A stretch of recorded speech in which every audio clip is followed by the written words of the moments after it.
Hello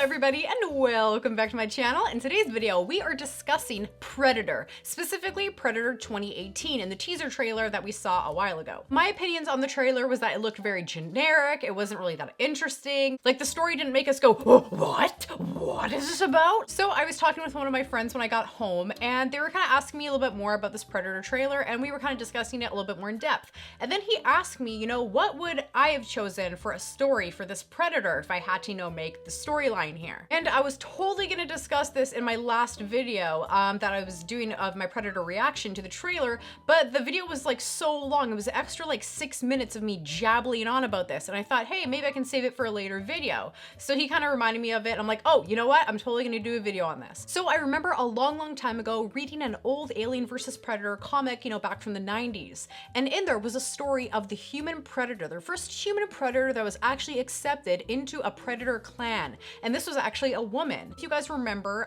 in Alien vs. Predator, the movie, there was a woman there called Lex Woods, and she was actually marked by a predator because he saw that, you know, she was brave, she kind of helped him out and stuff like that, and she was actually marked. The person that I'm talking about today, they are called Michiko Noguchi. Now, I don't know if it's Machiko, or it's Noguchi or Noguchi. I'm just gonna say Machiko Noguchi, okay? I don't know, I'm not the name police, you know, I know a lot of people, you know, razz me on like pronunciation and stuff like that, but if it's easy for you to say and people know, you know, what you're talking about, then it's not a big deal. So Michiko Noguchi, who this story is about, actually was known as the first human predator. So chronologically speaking, Lex Woods from the Alien vs. Predator movie was actually the first human to be, you know, kind of marked and accepted by a predator. And Lex Woods was marked in the 21st century. And this person, Machiko Noguchi, was actually marked way like into the future and stuff.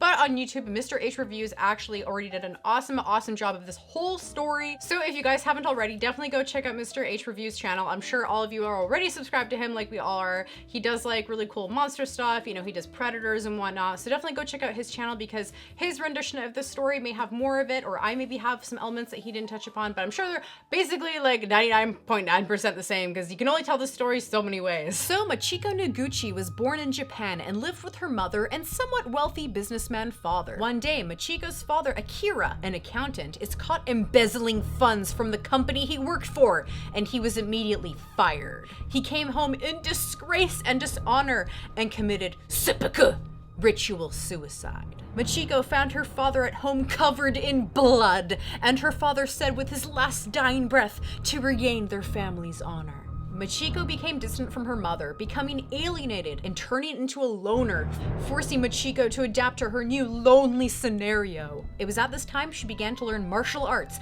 mastering the craft and advancing her skills with firearms. Later, fueled by her father's last dying words, Machiko got a job at the Chigusa Corporation, a rival company to Weyland Yutani, working her way up the ladder to a very respectable administrator position in Prosperity Wells on the ranching colony of Ryushi.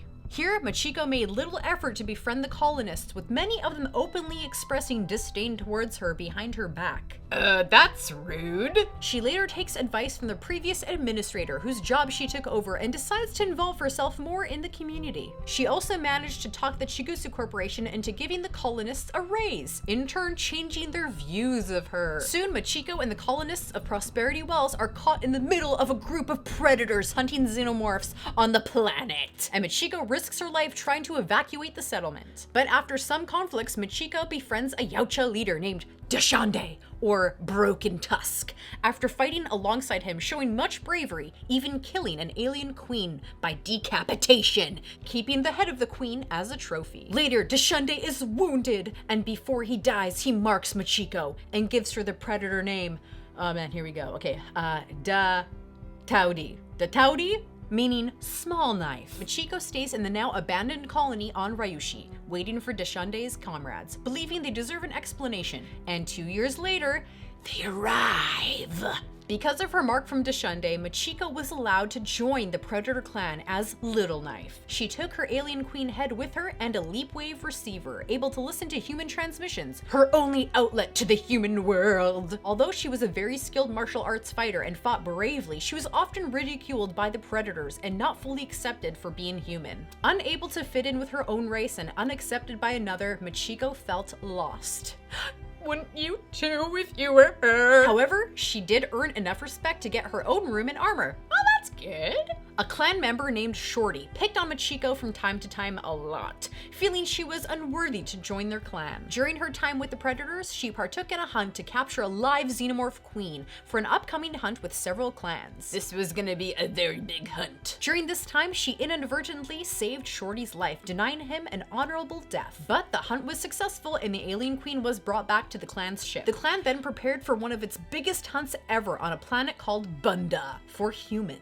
Later, Machiko makes the mistake of touching the bandage of a predator named Lightstepper, disrespecting him. She is then forced to fight Shorty on Lightstepper's behalf. And after an unfair fight where a spectator actually grabbed one of Machiko's ankles, she loses the fight and loses her place in the large hunting event. On her Leapwave receiver, Machiko overhears humans calling for help, reporting that Yautja are actually attacking humans. Her humanity took over and she decides her place is with her own race and betrays the clan, joining forces with the Nemesis survivors Brian, Catherine, and Martin, escaping Bunda in a Yautja shuttle. But not before killing Shorty in the crossfire. After abandoning the Predators, Machiko settles down in a quiet area on Bellatrix 2, but soon becomes bored and craves the freedom of the hunt. She later receives an offer to work on a private hunting planet owned by a wealthy man, and later starts her own business as a safari guide, taking people hunting with 3 assistants of her own. Soon after a group of killer predators attack a mining colony, the United States Marine Corps seek out Machiko's help for both her knowledge of the Yautja and her skills in combat. After initially refusing to help, she eventually agrees after viewing footage of the slaughter. She then travels with the Marines to make contact with her old predator hunting clan, and after killing one of them in hand-to-hand combat, they negotiate. Throughout this time, Machiko is torn between both her human identity and her relationship with the Predators. They are eventually successful, killing the headquarters of the killer Predators, and later a lone Predator removes Deshunde's mark with a sword dipped in acid. Machiko understands why. She then leaves with Brian Ellis, one of the Nemesis survivors whom she had developed a romantic relationship with, ultimately choosing love and her own human race above the Predators, who had learned to accept her in her time of need. The end. But you know, I just wanted to spread the good word of Machiko, you know? And definitely pass along the story because it's a really good story, and maybe the more that people know about it, maybe the more likely it will be made into a movie. So in the comments down below, guys, let me know if you think this would have made an awesome movie when compared to the supposed The Predator 2018 synopsis of a crash landing predator in the suburbs. Oh no, there's a predator in the neighborhood and he's hybridizing with humans. I think this story has the potential to be a fantastic movie with breathtaking alien landscapes, a strong female lead role, which many movies are leaning towards lately, not to mention the adventure and the conflict of acceptance and what it truly means to be human. So please remember to like, comment, and subscribe. I come with new videos every Wednesday and Saturday, unless if I get invited for Chinese food. So thank you guys so much for watching, and stay legendary.